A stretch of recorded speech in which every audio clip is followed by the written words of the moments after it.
All right, what's going on, everybody? Welcome to my channel. We're going to be doing a starter replacement in this 1968 Ford Mustang Cobra Jet. I already have the old starter removed. There's different ways to remove this one, but I'll explain it to the best of my ability and how we got this one removed and how we'll be going in with the Power Master starter. If you guys have one of these and you're here for the tutorial, please stick around and watch it. If you guys are just here just to see the beauty of this car and want to see exactly what's going on with these, feel free to watch. If you guys are new and you like this content, please subscribe and go ahead and hit that bell notification so you get a notification every single time I post a video. So that's enough chit chat, let's jump right into it.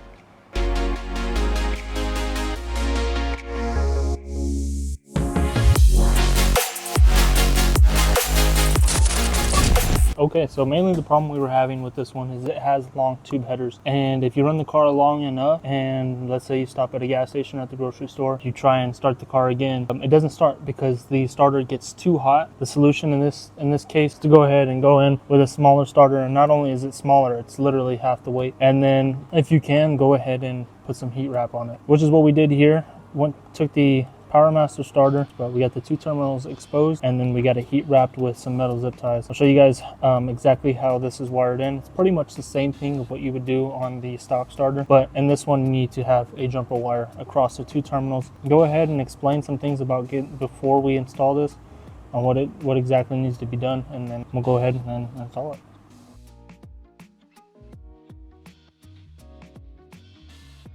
There's only 3 bolts. You got one on the bottom, one on the side, and then one on the top. Depends on what kind of setup you're running. This is long tube headers. We were able to wedge it down through here and then down through here, but the only way to do that was to get the lower control arm bolt out because it was sticking out just far enough to where existing starter wasn't clearing. But didn't have to take the headers off or anything.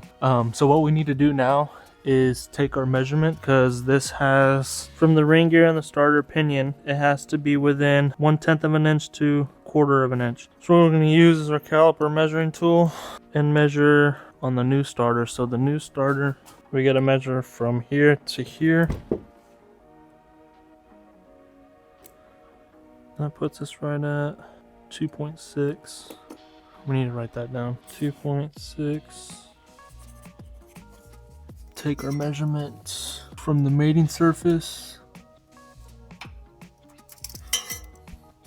After taking my 2 measurements and subtracting the 2, we're at 0.15. So we're about in that buffer zone where it's supposed to be. We don't need no spacers or anything, so we can go ahead and just straight up install the new starter.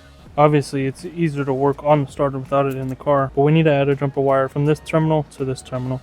Start with this one. We got that one snug on there. So fit just like that. So we can cut this. Give ourselves a little bit of play and cut that back.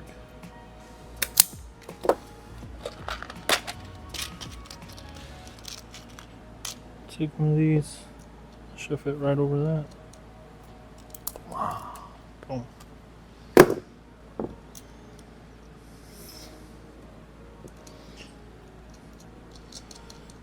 We'll take this off again in a little bit to whenever we get this installed, because you got to connect the positive side.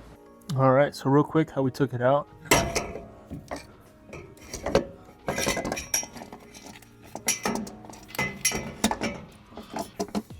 All right, I think the bottom one started.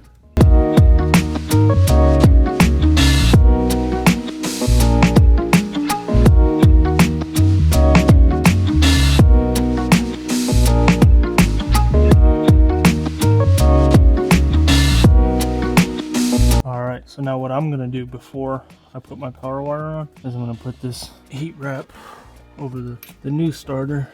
Alright, so before I put the starter wire back on, I went ahead and put the heat shield back on. Let's go ahead and snug it up. Alright, since I took this bolt out, I need to go ahead and put it back. So what we're going to do